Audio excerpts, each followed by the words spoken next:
If you're always feeling tired and having trouble falling asleep at night, you've come to the right place. Sleeping is the biggest superpower humans are capable of doing. Sleeping will drastically improve cognitive health, longevity, and physical performance. In this video, I'll explain my 7 tips to fall asleep in seconds and have the highest quality sleep. My name is Drew and I absolutely love the science behind sleeping and what it can do for your performance, especially physically. And in this video, I'm going to show you my 7 tips that I do to fall asleep in seconds and achieve high quality levels of sleep. Now, most people are aware of how important sleep is to your health, but don't understand the science behind it and kind of overcomplicate things that they really don't need to be overcomplicating. So these 7 steps are something that I really hone in on every single day. And the science shows that we need to improve the quality of sleep as opposed to the quantity of sleep.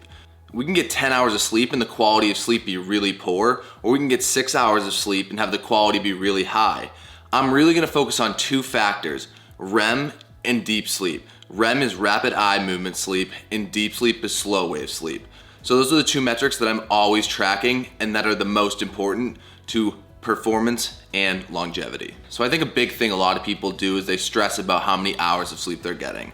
So say you wake up at 6 in the morning and it's 12 at night and you can't fall asleep, you're thinking about how many hours you are going to get of sleep that night. And this is called sleep anxiety. If we can put these 7 tips in place to remove that anxiety, you are going to fall asleep very quickly and not have that anxiety at all. And trust me, that has happened to me in the past, but now my sleep scores are incredibly high and my sleep quality has improved drastically since implementing these 7 tips. So tip number 1 is going to be nasal breathing. Nasal breathing is going to activate your parasympathetic nervous system, which is incredibly important to reducing cortisol levels and putting you into a more relaxed state so you can sleep a ton better. So I started implementing this probably 2 years ago, and when I split tested it with the data on my Whoop, the results were ridiculous. So I noticed my REM and deep levels combined were up 2 hours, and my overall levels of tiredness throughout the day decreased incredibly. So what nasal breathing does is it brings warm and humidified air into your nasal cavity, as opposed to cold air that goes in through your lungs if you're a mouth breather. It can also increase oxygen uptake and circulation. So when you breathe in through your nose, your heart rate will get lowered because your cortisol levels are low, because breathing through your mouth signals fight or flight and will elevate your heart. So if you practice this throughout the day, whether it be nasal breathing walks, which I'll explain later in this video, or just mouth taping. So I like to use Somnifix mouth taping strips. So I put that over my mouth and it changes the game for longevity and performance. You will breathe through the night. It might feel a little bit uncomfortable at the beginning, but it is well worth it. So tip number 2 is going to be to have an active lifestyle. Too many times I see people just staying super sedentary throughout the day and expect to sleep at night.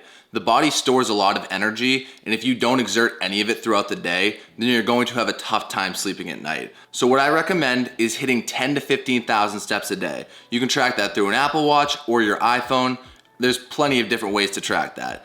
This is going to increase your physical fitness level while also increasing your ability to sleep at the highest quality at night. So I recommend doing a 45-minute strength session and try to get 10 to 15,000 steps a day.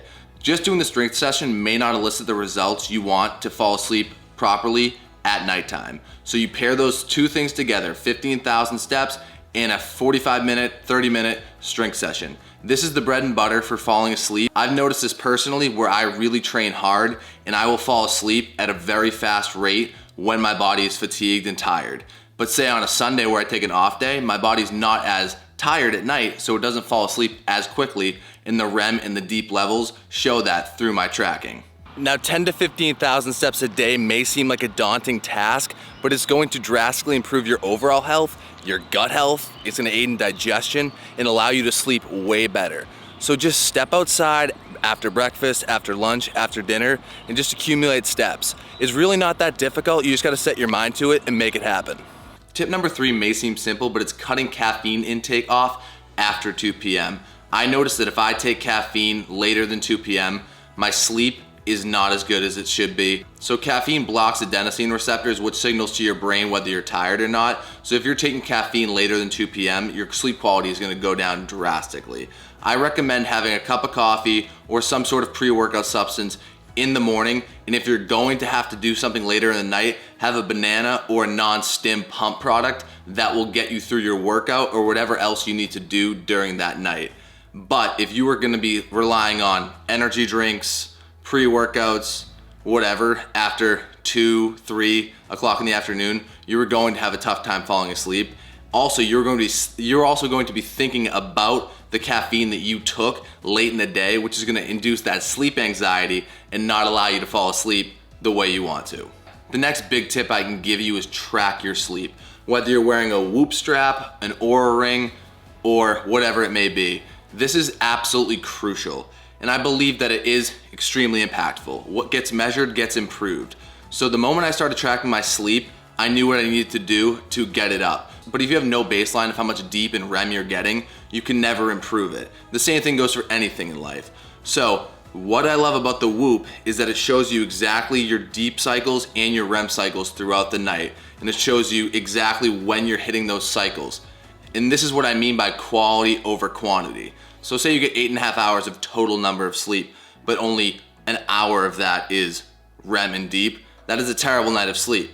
But say you get 6 hours of sleep and 3 hours of that is REM and deep, that is an incredible night of sleep. So an elite level of sleep is 4 to 5 hours of REM and deep combined per night. So at least shoot for 4 hours of REM and deep a night.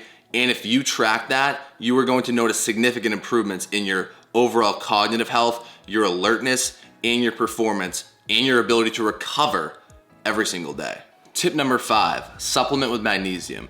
Magnesium bisglycinate is something that I've used a lot recently, and I've split tested with different supplements, and this has worked the best. So it's gonna control muscle production and allow you to get into a deeper sleep. It will help your body and brain relax and activates that parasympathetic nervous system, like I said, which reduces cortisol levels, which is just stress, and reduces the level of anxiety in your body. So having that soothing supplement will definitely make a difference in your sleep quality. I recommend taking between 200 to 500 milligrams of magnesium bisglycinate daily. You can split that up between say 150 in the morning and 150 milligrams at night.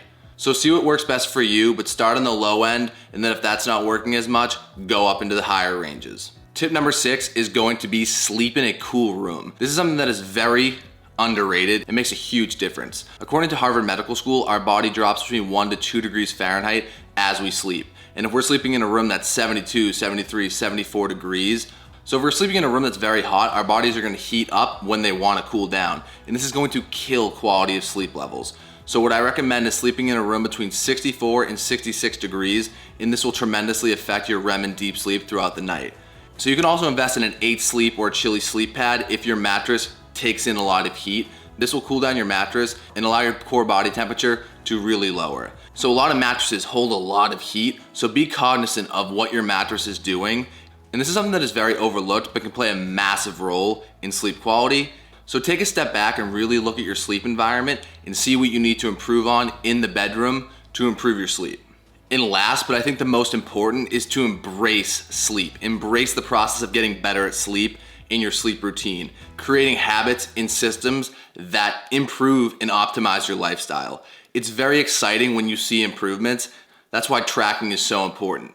And lastly, but most important, you need to create a sleep routine that works for you. So what works for me may not work for you, but taking these tips and putting it into your lifestyle is going to optimize your sleep. It's going to increase so much more cognitive alertness, health benefits in the short term and the long term, and you will completely change the outlook of your physical performance. So find a routine that works for you and stick to it for at least 3 to 6 months, and I promise you your life will change drastically.